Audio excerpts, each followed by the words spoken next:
October 1688. The air at the Philipsburg fortress along the Rhine River is thick with the scent of damp earth and wood smoke. High atop the stone ramparts, an Imperial gunner crouches behind a heavy stone parapet, adjusting the sight on one of the dozens of cannons defending the fortress walls. He is confident. For decades, siege warfare followed a predictable rhythm.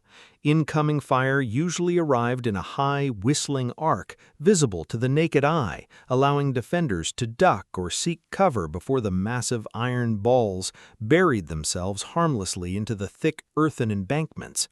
Suddenly, a sound like a sharp, flat whip crack echoes across the river.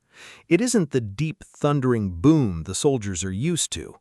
Before the gunner can even process the change, a 12-pound iron ball appears out of nowhere, skipping over the lip of the trench at chest height.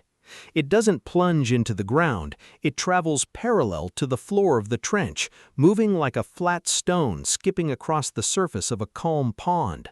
It smashes through the first cannon crew, shattering limbs and timber in an instant. It bounces, hits the ground again, and destroys the second gun position 20 yards down the line. It bounces a third time, demolishing a third crew, still carrying enough momentum to kill. The defenders watched in paralyzed horror. Dozens of these balls are now skipping down the entire length of every trench, every defensive line, and every gun emplacement. This is physics turned into a weapon of pure terror. Sebastian de Vauban, France's legendary military engineer, has just hacked geometry to revolutionize artillery warfare.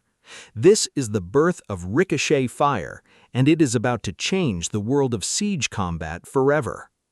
To understand how we reached this moment, we have to look at the erupting chaos of the 9 Years' War. In 1688, Louis XIV of France launched a preemptive strike against the Holy Roman Empire. The Sun King was paranoid about his eastern frontier. His traditional allies were deserting him, and the Habsburgs had just won massive victories against the Ottoman Turks, freeing their armies to turn back toward the Rhine. Louis needed a buffer, a way to close the defensive line of France and create what contemporaries called an Iron Curtain. The prize was Philipsburg. This fortress was the critical bridgehead on the east bank of the Rhine. If France held it, they could invade imperial territory at will. If the Empire held it, they had a dagger pointed at the heart of France. The Empire had recaptured the fortress years earlier and held it with a seasoned garrison of 3,000 men and 124 heavy artillery pieces. To take it back, Louis assigned his son, the Dauphin, and his secret weapon, the 55-year-old engineering genius Vauban. By this point in his career, Vauban had already perfected the system of parallels, a method of digging zigzagging trenches that allowed soldiers to move closer to a fortress without being shredded by defensive fire. But Vauban was unsatisfied with traditional artillery. At the time, siege bombardment was brutally inefficient. Gunners used massive amounts of gunpowder to lob cannonballs in high parabolic arcs. The goal was to smash walls or drop shells into courtyards. Most of that kinetic energy was wasted. The balls either buried themselves in the dirt or shattered against stone without achieving maximum damage. Worse, these high arcs could never reach the guns and troops hiding directly behind the fortress walls. Defenders could position their artillery with impunity, knowing the incoming fire would simply pass over their heads. Vauban's insight was a masterclass in geometric brilliance. He asked a simple question: what if you intentionally reduced the gunpowder charge and aimed the cannons at an extremely shallow angle? If the ball just barely cleared the enemy's own defensive wall, it would enter the fortification at nearly ground level with tremendous residual velocity. Instead of stopping on the first impact, it would skip and bounce down the entire length of the trenches. At Philipsburg, Vauban unleashed this theory with systematic precision.